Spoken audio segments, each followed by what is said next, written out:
This is a mini video lesson on making your own Works Cited page. First, start by opening a new page in Word.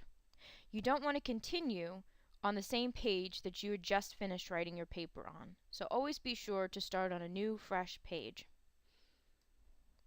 Next, you're going to title the top of the page centered Works with an S Cited. This will be in 12-point font Times New Roman. The next critical step is that you double space the entire page. To do this, go to the double space on your screen and click on 2.0, as you can see highlighted by the red arrow. You will start by adding your first entry. Notice that there is no indentation on either of the lines. It is important that you indent the second of the lines, which is counterintuitive because we're always used to indenting paragraphs with the first line. To do this, you're going to press Tab and Control on your keyboard at the same time, which will indent the line like so. It is critically important that the first line stick out because this is usually what's going to be in your parenthetical documentation in your paper.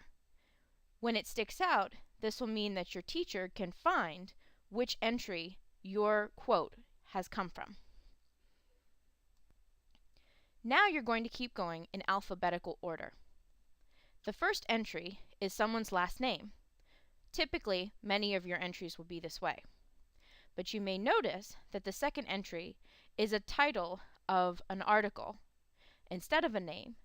You're going to continue with the same alphabetical order, avoiding things like the, an, or a, and use the first major word in the title.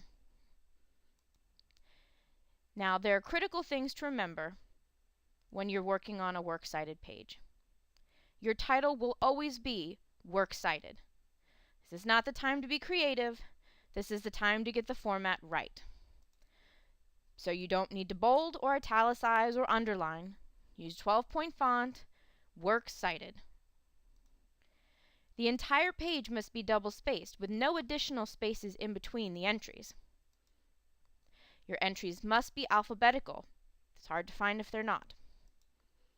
After the first line, indent all following lines. Even if you have 6 of them, indent them all.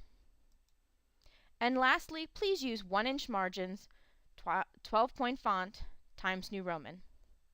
Now you're well on your way to creating a perfectly formatted Works Cited page.